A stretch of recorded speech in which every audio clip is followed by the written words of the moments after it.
Good evening, good afternoon, wherever you are. Welcome to the series of open lectures from Yogis Without Borders. I am checking if we are live and if we have a proper connection. So, those of you who are watching us on Instagram, hello. If you could please drop some comments if you see and hear well. And those of you who are watching in Facebook, welcome as well. I would also appreciate your comments under the video. How is the connection? How is the sound? If everything works fine. I'll just take a second to wait for the comments to upload and we'll begin. Yeah, I see more people joining. Welcome, welcome. It's quite interesting to know where are you joining from. Well, my name is Diana Gladka. I'm a member of the team. Everything is fine. Thank you so much for the feedback. Yes, so I'm a member of our international, multinational team spread across 9 countries. We're a team of experts teaching yoga, practicing yoga for many years. And so at Yogis Without Borders, we are passionate about sharing important ideas, knowledge, and practices from yoga tradition in order to advance our conscious development in the modern world. And in addition to open lectures, we are given open yoga classes, we're given the workshops and the trainings and the courses covering different aspects of yoga, from philosophical to historical to very practical one in terms of the real techniques, you name it. So today in particular, my lecture is dedicated to the yogic resilience tools. And before we get in there, I have also some slides prepared for you. I want to really make sure that connection is fine because someone is commenting that it's not so good. Everything is fine. Perfect. Thank you, Anna, for joining as well. Lovely to see some familiar and new faces as well. And so let's begin. I'm sharing here the slides for you. So, as I mentioned today, I would love to talk about resilience. And some of you might be, winking the eyebrow. Resilience, again, resilience still. I could get the sentiment. It's been half a year since we are all, the whole world, into this new, absolutely unknown situation of the COVID-19, right? And we could have thought or hoped that by now we know how to cope, we've kind of figured out, and we've developed really the quality which is called resilience, so we just move on with the lives. However, I probably have to disagree here, unfortunately, and for the number of reasons. So, first of all, I think we all have to admit, and in a way to normalize it, that amount of the changes we experience nowadays, today in the world, is just unprecedented. We have no clarity of even the near future. Yet, every day, every one of us have to make the choices. We have to make the decision. We have to choose one perception over another, and that choice does determine our near and far future. Based on my personal experience, based on my experience working with my yoga students and also with international professionals in the governmental organizations in Dubai, but also with the professionals from multinational corporations, I could definitely say that still the emotions do scale up. So emotions do scale up between the employees and the employers. Some people had to be laid off. Some people got the new job they never expected they will have to do. There was tension building up between the teams, and this is specifically, I was working in some of these organizations I mentioned to help to work with at the moment. There is also, unfortunately, tension building up, emotional tension rising between even the families and the friends, right? The things change so fast. Who adheres to what distancing or the rules or precautions, who wears the mask and who doesn't, that all might trigger some emotional responses. And well, let's face it honestly, me being a mom myself of a 3.5-year-old, emotions and tension do raise up between parents and the kids. I know personally what we are all experiencing. So based on all of this, just few of the kind of potential arguments, I confidently could say that we have to work on the resilience still. However, what I want to emphasize today in this lecture is a little bit a specific emotional, or even, if you will, cognitive element of the resilience, which quite often is unfortunately overlooked. So the question is then, in the picture, that what is overlooked is that resilience doesn't really start from what we do, but it rather starts from how we think and what we think. So understanding that, as we will be exploring in this lecture, we need then come up with the interpretation of the events which would help us to stay constructive, keep us going despite everything which is going around. And the next quite an important task is that not only we need to come up with this interpretation, we should really own them. We should benefit from them, because it's only then we could really stick to them and do not confuse them with the views or the perceptions of others, specifically if they do not serve our direct interests, do not help us, but maybe even on the opposite. And so the purpose of today's lecture is to look at this powerful tool of reframing to understand how we can regulate the pressure we experience in tough situation by changing our perception of this event. The second one is to learn, which is, I think, super important, about the origins of this technique in the intellectual and meditative practices of yoga and Stoicism, a philosophical school of thought in the ancient Greece. And all of this we will be doing only with one very practical and clear goal: to apply these practices, to apply these techniques in the current circumstances where we are today, with what we deal on a daily basis. And so, with that, I invite us all to start and dig into that. So, when I was preparing for this lecture, I couldn't help but start noticing all of these different frames and perceptions of what we experience today and how we as a humanity try to name it. So, some of these covers that you see now on the slides would pop up in the sponsored ads in my Facebook or Instagram account. Some of them I would see on the bookshelves in the stores. And what I want to illustrate with these covers today is these are some of the frames, some of them more positive, more negative. However, each and one of them triggers some emotional response inside of us. Maybe sometimes we don't even recognize it. And so the first one from the left, from The Economist, is from the March 2020, when actually the things really started. And well, it's just a metaphor, right? But it doesn't matter if it's a language, or if it's a visual language, or if it's anything else. It still does read is read by our side. And so the planet is closed. That was the conclusion when the borders started closing. Quite understandable, probably the first shock reaction. Now, next to it on the right, also The Economist, however, from July 2020, this is the one which is very insistently popping up in my Instagram through the sponsored ad, and with a very interesting title, The New World Disorder, uh, which really puzzled me for a second.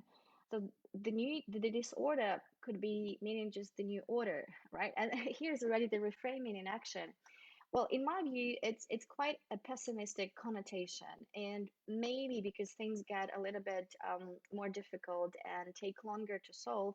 However, I'm not sure to what extent this really helping to solve it.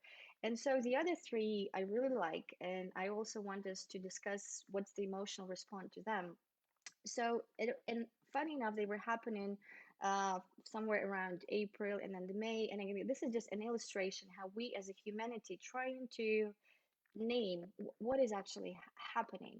So what I like about this one, that every one of them is highlighting a certain aspect of what we experience, looking at it through a certain perspective. And as we will look just in a few minutes, it even had a title. The technique had a title in the tradition of yoga thousands years ago. So work from home nation, depicting the statue of freedom, working from home in pajama with a laptop and a cup of coffee. Well, what what's happening? What's the consequences for the workforce, for the future of work? It's quite an interesting question. Again, the changes are unprecedented. Now, the second view is also from Economist, somewhere from May 2020, sees the moment, the chance to flatten the climate curve. And here's obviously the play of words, flatten the curve, which was discussed all of these months in terms of the flattening the curve of the infections rate. However, how about we perceive it in a different industry in terms of how this all affects the climate, how this all affects the ecology. And, as many of you have seen, the changes are incredible and surprisingly in a very positive direction. And so the last one, which is probably sums it all up for me in a positive way, is pandemic puts focus on the future, right? Uh, Whatever is going on, we still have to look in terms of what does it mean for us going forward and what do we want to get out of it in terms of the future we want to live in. So these are all the examples of different frames, and all of this metaphors, title, and the frames do affect us. It doesn't matter if we understand it or not. So, and these are kind of all still a little bit more positive. However, I felt like preparing for this lecture, it would not be fair not to mention something else which the whole world is discussing now, and meaning the quite tragic event, accident. That's a big question how to name it, right? We still don't know what happened in Lebanon, in my beloved Middle East, in Beirut. And so the only cover I could find out, and I felt like it was important to show it as an example of a very negative framing, which shows Beirut and says the lost city. And so, in my view, this is exactly an illustration of how words can do more harm than benefit. Because for someone who is from there, like some of my students, their families, and their friends, it's not helping to hear or to see that someone is calling the city you're fighting for, you are trying to rebuild now from the scratch as a lost city. How about the city to be reborn? How about the city to be rebuilt? And again, I just feel like I have to throw in some reframing uh, in the interest of my own perception, in the interest of my close friends and the students who are related to the region. And so, just to sum up why I thrown in here all of these covers is that as you see, it's not only that we are human beings constantly scanning the world around us, trying to give the name to what we experience, because given the name, meaning to acknowledge it consciously, right? This is how we humans uh, function, and this is what really differentiates us from any other species. This is the biggest gift we have. But what it leads to is that unless we have our own perception, our own frame, our own judgment about what's happening, we will be offered many other options and lenses to look through. And this is a whole another big topic about the influence of the media, not only misinformation, but also misinterpretation of the and the effects of it on our psyche. But coming down to the most important principle in yoga tradition is that we are the only one responsible for our own development. And so then this is our choice how to define the world we live in, but it is also our responsibility to challenge those views, those perceptions, or the frames which are offered, which do not serve us, which do not help us, which do more harm than the benefit. And so with this, I hope it's one more time illustrates really the importance of the topic and the magnitude of what we are all exposed to in terms of the coverages and the media. So with that, let's start and let's define it, right? So if we're talking about resilience, what resilience means for me, and as I said, I've done a number of trainings and corporations and the meditation workshops for my students covering this very aspect. So I'll be basing on my own experience, on my own observations, and my own knowledge of this topic. So for me, resilience is to bounce back quickly, to recover quickly, to stay constructive and proactive, to keep going and doing what needs to be done, to refuse, and this is quite an important element, to play the role of a victim. So for me, victimizing oneself or someone else, as we've seen in the last picture, is absolutely opposite of the notion of resilience, because making the bad things worse doesn't help at all. So, coming from that definition of resilience, reframing would be the notion based on the fact that our point of view really, to the large extent, depends on the frame we're viewing it in. And so the conscious shift in the meaning of that perception, right? Filling it with a different interpretation will cause the shift in the thinking and will cause, obviously, inevitably, the shift in the emotional response and the behavior. And this is the whole trick about it. However, what I would love to highlight here is that not any conscious mental shift should be considered as the technique we're discussing here, but the one and only the one which is strengthening one. It is reframing to be the one helping the resilience, to boost the resilience, should have a constructive connotation, should empower us and to show a way out rather than on the opposite.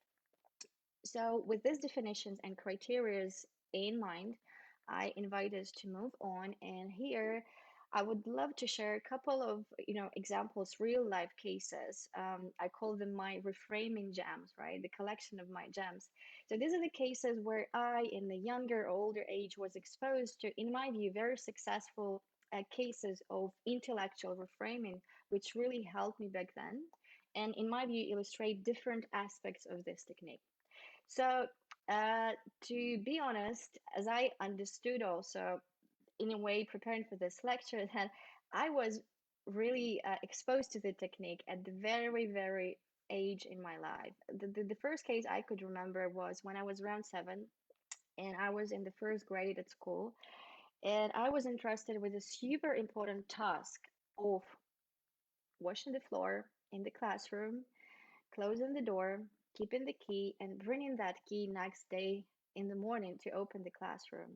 I was super happy about such a responsible task. Everything went well and part of the washing the floor.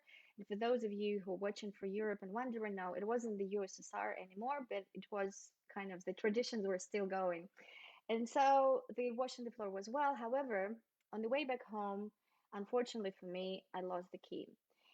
And so later in the night at home, when I realized what happened, just to put it simply, I had a meltdown. I was absolutely sure that no one ever in life would ever entrust me with anything as close responsible. Um, I'm exaggerating, of course, but back then at 7 years old, that was my first responsible task at my first school, at my first classroom, and I failed it. So, needless to say, I was very emotional and very upset. And so I remember my dad coming to me, sitting next to me, and saying, "Sweetheart, we're all human beings. If you're alive and if you're normal, you'll be making mistakes because it's just part of our life and it's a part of the learning curve." And so what he done then was quite smart because he acted immediately. And specifically it was coming from someone I considered, absolutely the hero of the world who knows everything, who has no mistakes. However, he really normalized it. While I was catastrophizing it, he shifted another perspective. It's normal, everyone does it. It's just part of learning. So the failure turned into the learning opportunity. And I think that example, the first one, really had and still has a profound effect in my life today. So the next one, I think, could be even more relevant, not only to parents, dealing with similar cases with their kids, but to someone who is dealing with a lot of pressure at work.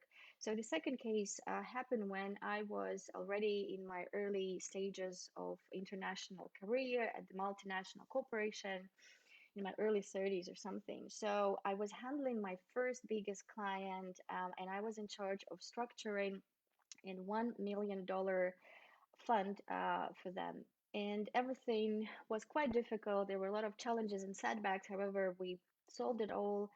And there was just one thing which I couldn't expect at all happening. So the night before the deadline, when the funds had to come through the bank and the transaction had to be executed, so that night I get the call from the bank in another jurisdiction saying that they would not be opening the account without explanations. And what it really meant for me is that I had to pick up the phone late in the night, call my client, and say that I let them down. The worst part of it is that my client, in turn, had to call another 20 plus very influential, big names investors, some of them members of the royal families from around the Middle East, telling them that he let them down. And so I remember standing there out on the street in front of my office late in the night uh, in tears because That was the highest pressure I ever experienced at work. And I was absolutely sure that I have no idea how to handle it. And it's the end of my reputation and it's the end of my career. And so, luckily for me, my boss was still around, also leaving the office quite late, and he saw me crying there on the street. So he came up to me and said, "Look, it's not your last verdict, it's just another client matter. I know you're so upset because you really wanted to help them. However, with such an attitude, you can't help." And so he really nailed it to the point that you know, making things bigger than they were didn't help. Second, he shrinked what was happening in importance when again I was catastrophizing it, and he focused on the mission, on what I really wanted to do, what I really cared about, really to help them, to serve the client to the best I could. So he focused on the mission versus immediate effect, immediate result, and he showed me the way out in terms of if you really want to help, you've got to pull yourself together and go out and look for solution. And this is exactly what happened. So the next 3 days, we would be calling in other foreign jurisdictions, finding any opportunity. And at the end, a week down the line, we did open the bank account for that client. And so for me, this is another example of a successful reframing where not only it helps you to calm down the emotions, but it actually makes you to do something much more constructive and leads to positive results. Um, and so these are just two cases. One is funny, right, about the key. Another one might be a little bit more relevant for anyone working in the international environment. However, I understand some of you might be asking, okay, these are all good, but how does it even nearly comes to what we experience today in terms of these global things with the COVID and many other really tough events? And so I just really feel like I have to share this another example which just happened 2 days ago, which answers this question. Um, so as I told, I've spent another last 7 years in the Middle East. I'm really connected there. I have the students from there, from the Lebanon and the Middle East. I have my friends and the families are there. And so I was checking on my best friend from Dubai, whose family-in-law lives in Lebanon. I was checking how they are, if everything is fine. And what really astonished me is her incredible wisdom in the moment when she said, if such a tragic event had to happen, if such a tragedy had to happen, it is for the change to come at last. And this is someone who is much more exposed to the region. This is someone who is should be much more emotional than I am. And this is someone who knows the history and how much the nation suffered through. However, in that moment, my best friend chose to see that crisis as a point of change, which is kind of in a way obvious. When things fall apart, it means that they really do not work anymore. And so I hope that this example, the real life case, really illustrates that it doesn't really matter what's the magnitude of events. If the technique we apply, if the reframing we use is really serving us, our interests, our values, that will be helping to calm down the emotions. And then that will be directing our focus into the constructive flow. And this is actually the whole point of this technique. So, the bottom line of all these stories is you might be lucky and fortunate enough to have wise people around you, your parents, your mentors, your teachers, yoga teachers, your senior colleagues, however, who give you very, generously these reframing gems, and you are wise enough to receive them. However, if it's not the case, coming back to the principle one in yoga, we're the only one responsible for our development, what we feel and what we do. We're the only one who to reframe our own illusions or false perceptions into something which would help rather than make things worse. And so I think this is the right time now to turn into the middle part. I think, in my view, the most important part. This notion of reframing is very widely used today in different schools and directions of modern psychology. However, what is less known is that the technique itself, the understanding of the importance of the intellectual and cognitive practices, is thousands of years old, and it's a huge part of the tradition of yoga. So when we talk about reframing, we obviously are targeting the most important part to manage the emotions, to stay constructive and objective. And so it's inevitable we have to talk about yoga, because the definition, the very first definition, known definition of yoga from Katha Yoga Upanishad tells that yoga is a steady control of the senses, of the organs of the senses, depending how you translate it. However, what it means really, right, is that the aim of yoga, the purpose of yoga, maybe even the state of yoga, is when you can control your emotional states. You control them, not they control you. And so, obviously, no surprise that yoga has so many techniques and such a rich corpus of practices aimed at emotional control. Obviously, many of us think about the Hatha yoga. Indeed, working with your body comes down, brings you back to your own senses, etc. Even more powerful emotional control techniques are breathing techniques of yoga, pranayama. Even more so sophisticated are the meditations. And however, what quite often overlooked and forgotten is that it's just one part of yoga. However, the cognitive practices of yoga are so important, and maybe even somewhere on the top, of the kind of the complexity, but also the importance for the practitioner, because they directly impact the foundations of our personality, our beliefs, and our worldview, which in turn determines our emotions and actions. And so, simplifying that, what I say to my yoga students, right? Unless we really dig into the cognitive, intellectual, meditative practices of yoga, the shift in our mental perspectives will not be long lasting. The change in our attitudes, the change in our emotional states will not be long lasting. As I make a joke about it, unless we work with what bother us on a deeper level, cognitive level, intellectual level, we're just bound to live on the yoga mat. So to illustrate that joke, just remember, if you are a practitioner or even if you are a yoga teacher, that feeling once you had an incredibly good yoga practice, you're feeling absolutely calm and centered and focused, and then you're leaving the yoga class or your mat from the Zoom class, and you're opening the phone to see the news, or even more so, you're exposed to the troubling situation with work, colleagues, or the family members. And within the seconds, the bliss, that tranquility you get from the practice is just gone. And so this is the indication, right, that some other practices need to be in place. And this is exactly why I want to talk about knowledge or jnana as the very important part or pillar of the yoga tradition, because this right knowledge transforms us from inside out. Once we really comprehended something inside out, right, we can't forget it. We can't deny it anymore. Once we saw things in different perspective, you just can't unsee them anymore. And so once we've done this practice, intellectual practice, deeply inside our worldview, it's much more difficult than to get emotional about the same thing again. And then, even if we do, it means there is some other aspects which need to be reconsidered.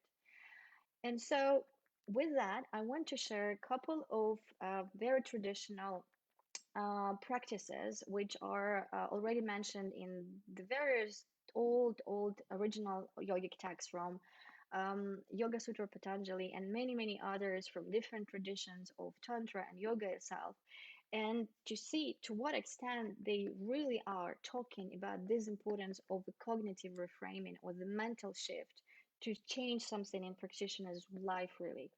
And so, Vitarka is one of these aspects. And in a way, it is, reframing, but in its understanding thousands years ago. So it's when we're looking at a certain situation through a certain position or perspective, we're looking at intellectually. So what I've shown before initially, this covers of different magazines, in my view, that could be considered an example of such intellectual work. Because to talk about consequences of COVID-19 on the whole climate change, on the whole ecology of the planet, we really need to focus our research, our arguments, our intellectual process around that only aspect and not any others. On the opposite, in terms of the opportunities, what's the future of the workforce? What is the new capabilities, working from different parts of the world, you name it. So this is another aspect. Maybe the ethics of it, maybe the risk aversion of it. However, the trick here, which is not that obvious, is to stay mentally focused, concentrated within that only intellectual perception. Because what happens quite often, when we even talk to someone, just discussing something, we very quickly and very easily shift from one perception to another without even finishing all the arguments, all the points from the previous one. And so, another benefit of this practice is that obviously, once you looked into the problem very thoroughly, in detail, there is a specific mental lens, intellectual perception. It's very difficult to be emotional about it, right? It's once you've considered all of these changes which are happening nowadays with the research, with the data, with the statistics from the ecology to the workforce to many, many other things, it's very difficult to be emotional about it or negative or complaining about things, right? So this is Vitarka. Vichara is another interesting and maybe even a little bit more complex way of reframing.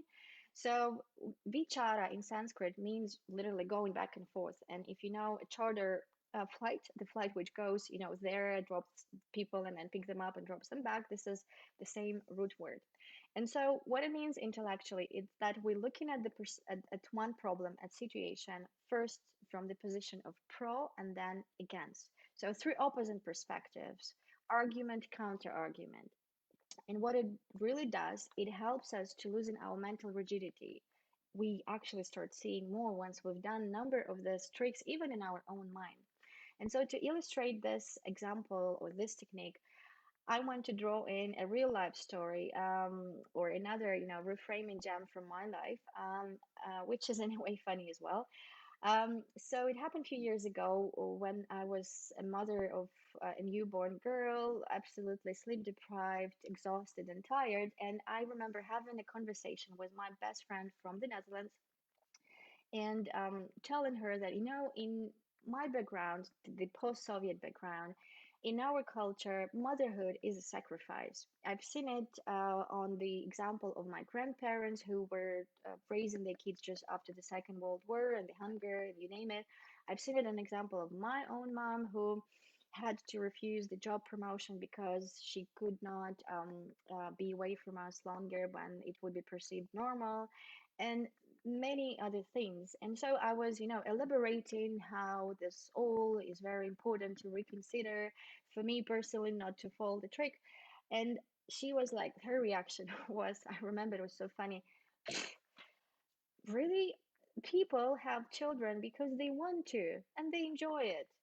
And so I remember even getting silent for a second because in my view, what was happening out there was just the clash of the civilizations, of the Soviet slash post-Soviet mentality of have to do of collectivist mindset versus a very European, as I said, she's from the Netherlands, very European, pro-individualistic worldview of if you do something, it's only because you want it and you enjoy it, and doesn't matter whatever whoever says it, that's your choice and that's your wish and that's your desire.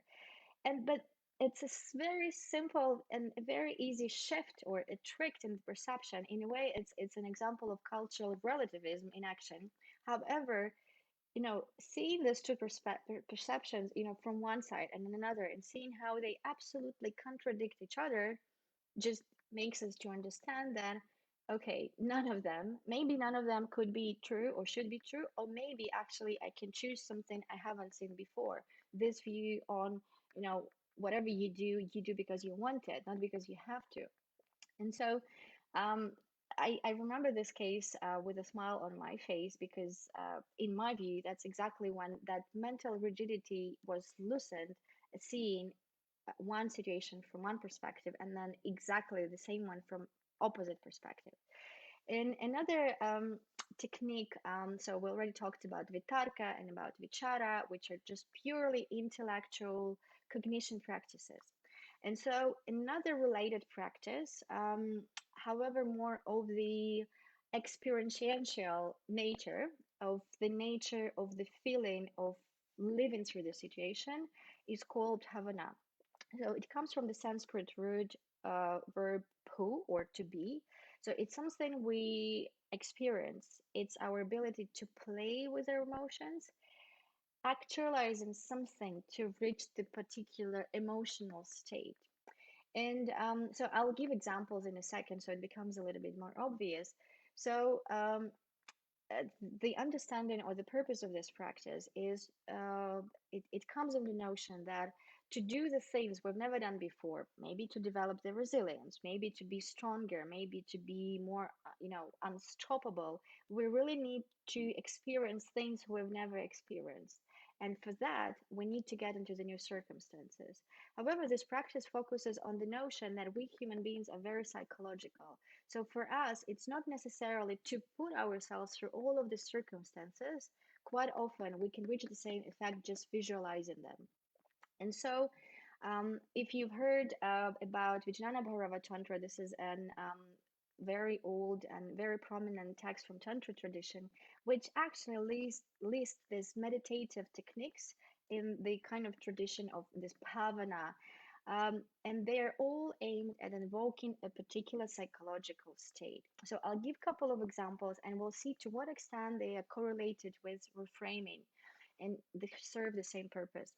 So remember, the point of it is just to visualize the stuff, and then I'll explain the irony of it after we discuss the citation. The first one, meditate on the make believe world as burning to ashes and becoming being above human.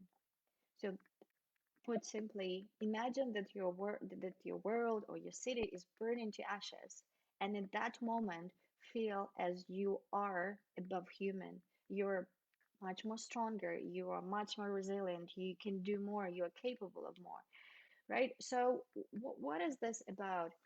Is that quite often we are dependent on many things. Quite often we are counting on something or someone. So imagining something bad like that happen puts us in that situation. Okay, in such case, I will have no choice but to pull myself together and start working on solving this. And I think why I was saying the irony of it, because this is exactly what is happening now to the extent in Lebanon when people not waiting the help from the government or anyone, just putting the brushes and the sticks in their hands, are cleaning the streets themselves because that already happened. And they become, in a way, unstoppable and fixing it themselves. So this similar connotation is very, very widely used nowadays in resilience trainings used in the military, in the business coaching, in the preparing people for extreme situations. And the bottom rule of it is if answering those hundreds of if questions, or as they said in military, anticipate, anticipate, anticipate. Because again, putting us even intellectually through a certain perspective makes us ready for it and makes us standing up whenever it happens. And so this was about bhavana in terms of imagining kind of not very beneficial circumstances with an idea, knowing how to respond to them when they happen. And so I was also using a lot this technique when, as I told, working in professional teams and even giving some meditation techniques for my students, is the best thing we could do now in the current circumstances is not to hope that things do not happen, but on the contrary, to anticipate the really bad things happen. What would I do if my job doesn't exist anymore? What would I do if my parents get infected or I get infected? And all of these really scary questions. However, once we know the plan of action, once we live through that mentally, it's much more easy to deal with that and we're less emotional about it. And this is the whole point of the practice. Now, the second two quotations, which I think also is quite important, is talking about the change, the crisis as a change point. You know, here's a beautiful citation. Here is the sphere of change. Change, change, through change, consume change. And I think it's just another beautiful illustrations that for anyone who is practicing anything, for anyone who is developing himself, in a way, crisis is welcomed because there comes an understanding that this is the time where you grow the most. This is the time where you change the most, and this is the purpose of it. And so the last one, which would be completely opposite from what we've discussed before, however, quite important, is focusing on what's still working and going well.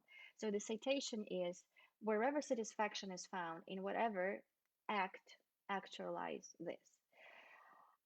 So, as I mentioned before, changes, emotions scale up, things are not clear. However, amidst all of this, there is always and always will be something which is still just fine.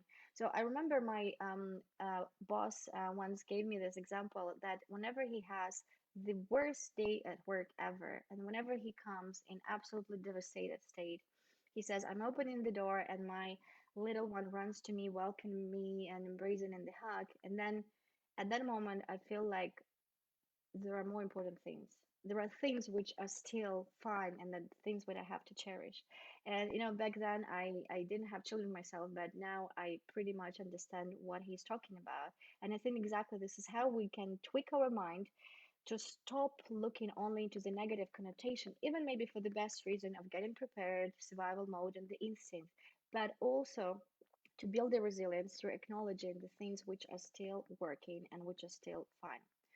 And so, with that, I want now to shift the perspective into another, in my view, very interesting perception of the same tool, of the same reframing, of the same importance of cognitive intellectual practices known in Stoicism. We will be, in a way, very surprised that this very similar meditation techniques that we've just seen in yoga practices were there. India was there and the Greece was over there. However, it might be that they were developing around the same time.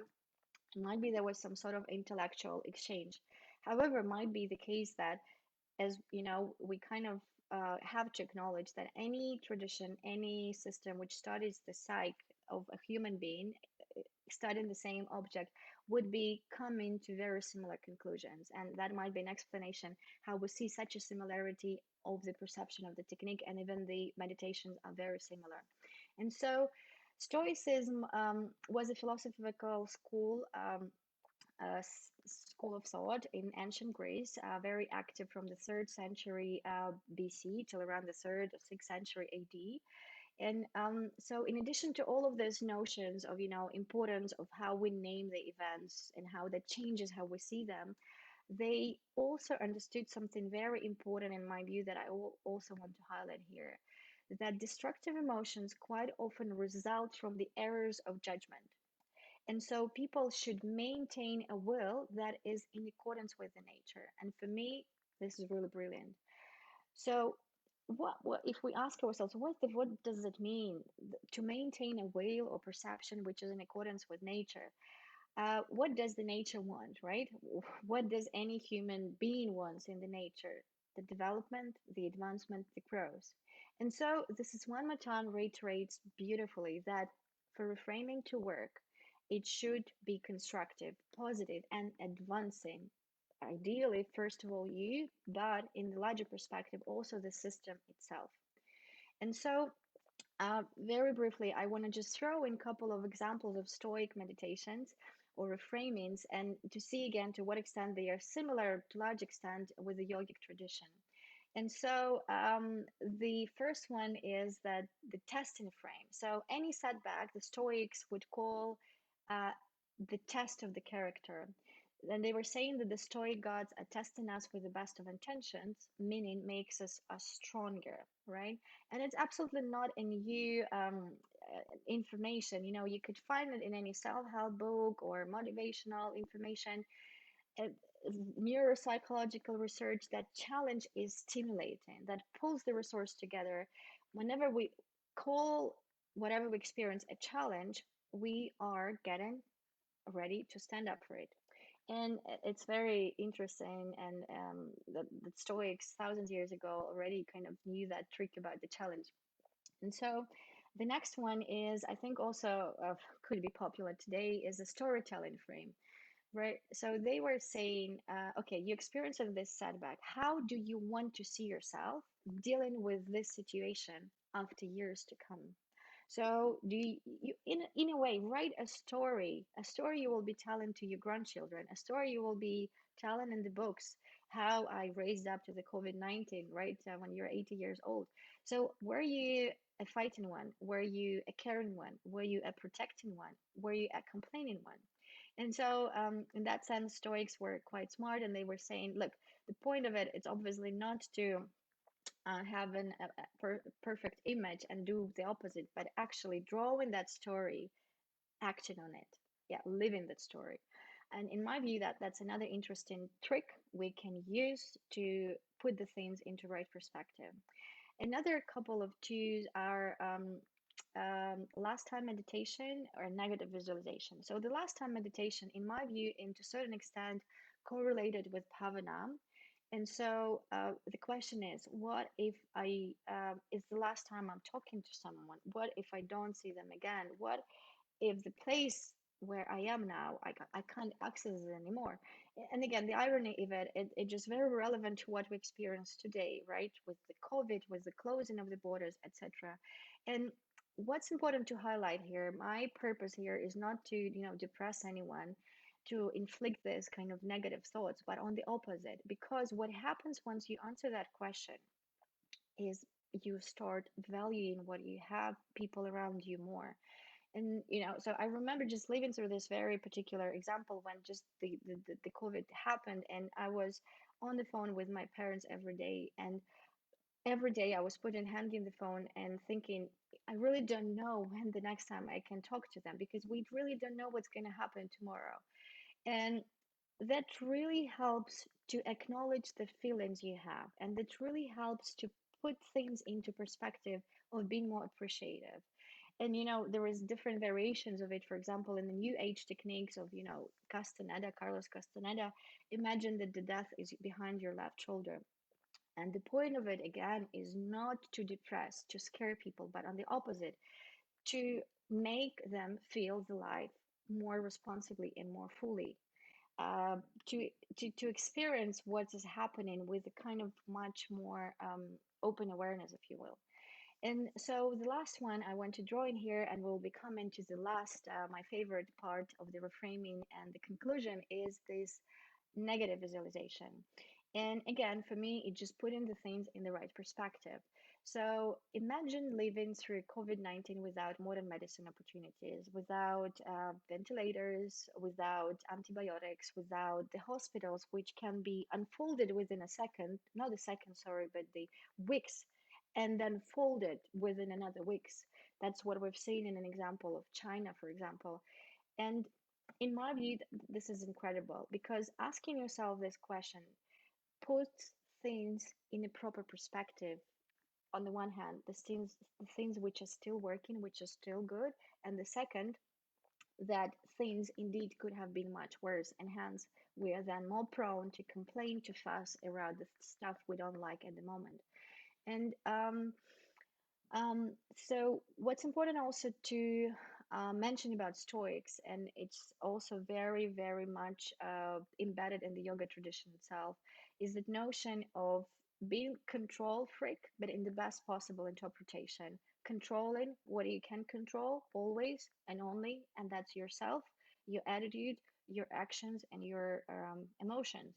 And so this is just a kind of an example of a technique which can be very illustrative. So if you drop on the paper everything which bothers you, from the questions which we hear every day: when this will be over, when the vaccine will be developed, when the borders will be open, what will happen to my job, anything, absolutely anything which bothers you, and you drop it there on the piece of paper. However, then you put the two columns, and the first column you put the things you really control, and the second you have no control absolutely about, like when this will be over, the vaccine, the borders, the work, the economy, and you name it. And so I've done this so many times that I think, in my view, this is a very powerful meditation, because after people do it, and it doesn't matter the organization people work in, it doesn't matter the nationality, it doesn't matter even what's the actual situation, twice as many, there are always the things in the list of things you can't control, but you still bother about. And so obviously this is the recipe for disaster. And in that way, Stoics were very wise, reiterating once again that principle: control what you can control. and accept the rest, or try to change it, to the to the extent that you can change it. For example, I can't control if in a way, when the vaccine, but I can control how I care about my health, how I care about the health of my parents, how I adhere to social distancing rules, etc. And so, another quite important trick in that direction that I want to throw in here is the trick of I have to versus I choose to. And this is again about being a control freak in a good way. There are a lot of restrictions now, and we human beings, we just don't like them, right? To wear the masks, to social distance, not to travel or anything else. And so, what I do personally, it really helps. Whatever I really support sincerely, I choose the word I have to I choose to, because this is in my interest, because this is in the interest of people I care for. And in my view, that also very helpful, and seems to be very helpful also for my yoga students. So, and the quote, I want to kind of sum it up here with this notion of control, is an example of one prominent Stoic. So he was in exile twice. Once somewhere around the people, and the second time he was even sent away to the far remote island in the Mediterranean Sea. And so, what's interesting, uh, what he came up to after his exile and his interpretation of the events. Exile does not deprive us from the things that matter the most. An exiled person is not prevented from having courage, self control, wisdom, or any other virtue.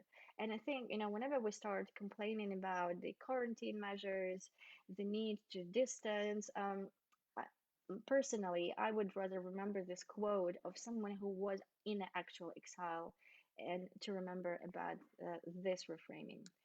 And so I would love to conclude on a positive note, to boost the resilience, with a quite powerful and also very important tool of a reframing, which is a humor, or a comedian frame, as the Stoics would call it. And so, there are nowadays so many variations of different memes and the videos and the funny jokes about what's happening, and obviously with the best of intention to lessen the pressure, right? And quite often it works. So here I want to illustrate a couple of examples, in my view, of a positive humor reframing, and then maybe not so a successful one. So the left one is saying, your grandparents were asked to go to war. You are being asked to sit on the couch. You can do this. And it's funny because I remember the moment it came up, and it was a very strict 24/7 curfew in Dubai.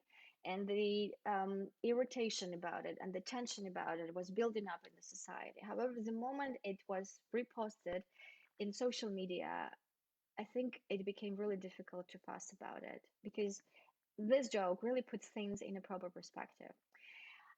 Next one to it, in my view, is not so successful, and I'll explain why. And so this is just from the last few days, from some Indian series on Netflix, and it says, ultimately, my efforts are meaningless if the stars are not aligned.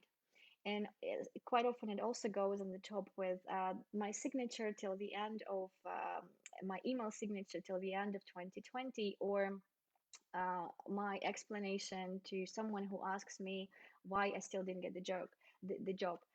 Um, so why, in my view, it's not so constructive, because it's an excuse, and it is funny. However, when you get such a response in a real life case, when someone just failed to deliver something within the deadline, it's not that funny anymore, trust me.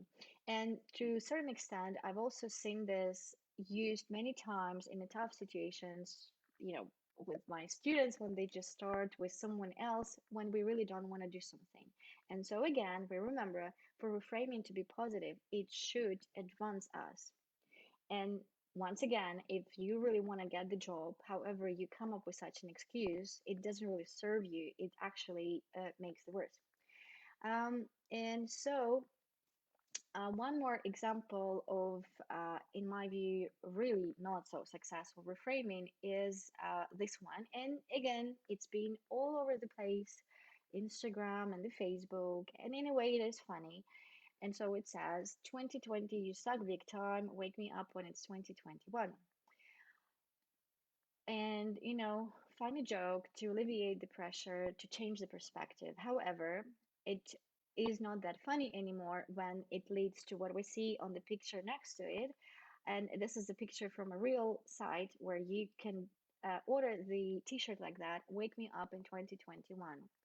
You might be saying, I'm a little bit too serious or too strict. However, you know, just let's think about it. If somebody would tell me, look, Diana, you've been through a lot. The year just started on not a very positive note. Why? How about this option? You just close your eyes and you wake up beautiful and young 2 years down the line when things are definitely back to normal. There is a vaccine. We figured stuff out. Things are back under control, and you just carry on as you know it. And I think I would never really sign up for that. And because signing up for that, meaning not to see all of this absolutely incredible changes what the world is going through unfolding right here and right now in front of my eyes. That would mean for me not to really get to understand the true value and the true purpose of traveling. For me, not to really understand the importance of health, not to understand to that deep extent how much I feel and care for my family. uh, for me, not to pass over that superstition that the true yoga happens only in real life, for me, means that part of giving lectures online here and now or teaching my yoga students via Zoom, doesn't matter in which part of the world I am. So for me, that would be mean to decline or say no to so many of the transformations and insights that already had place in my life because of everything which is going now. And my answer to that is obviously no. No way I'm gonna miss this out. And in my view, this is the example of a positive reframing in terms of the benefit and the value of the changes that we could gain from the current experience. And so on this note, I would love to start concluding. And with that, if you like to ask some question, please drop it here under the video in the comments. I would check it up and try to answer. Um, Otherwise, you could just send me a note later and ask something which interests you. So, in conclusion, what I really want to specify here is reiterate one more time, that there is a way too much more information than we can digest now. And quite often it has emotional connotation, it has a framing which doesn't make things better. So for us to deal with this, we've got to look into how we can reframe this into a constructive mode which serves our interest, which advances the progress and development. And secondly, I really want to reiterate one more time the whole purpose of bringing up yoga tradition and even some other philosophical schools highlighting the importance of knowledge as a transformative power, because the right knowledge really transforms from inside out and comes down. And this is exactly the source of resilience. And this is exactly the source of resilience, which is, in my view, quite often overlooked in current circumstances. And the last part is that once we have that our own interpretation, we are more immune to those of others, which might not be what we want for ourselves. And here I want to draw a quote from Bhagavad Gita, which in my view is very inspirational. Knowledge is better than exercises, while cognition is better than knowledge. From cognition, there comes detachment from the fruits of one's activity. This detachment is followed by the peace of mind. So, what is it for me? Like, what is it all about? How I interpret this quote. What I hear quite often now is that whatever I work towards to is cancelled or is not relevant anymore or is on hold. All right. And in this perception, we obviously see an attachment to what we do, what we own, how things are should be, how we got used to them. And so, you know, here I want to just drop a couple of my own reframings that I use, and bye to those who are in Instagram. I'm saying goodbye to you. Um, some of the options of how to reinterpret that with the best intentions to help to deal with it in a better way. Everything I work towards is cancelled now versus 2020 time to reconsider my priorities, time to value what I have, time to enter new spaces and learn new skills, time to take care of my health, time to value what I have again.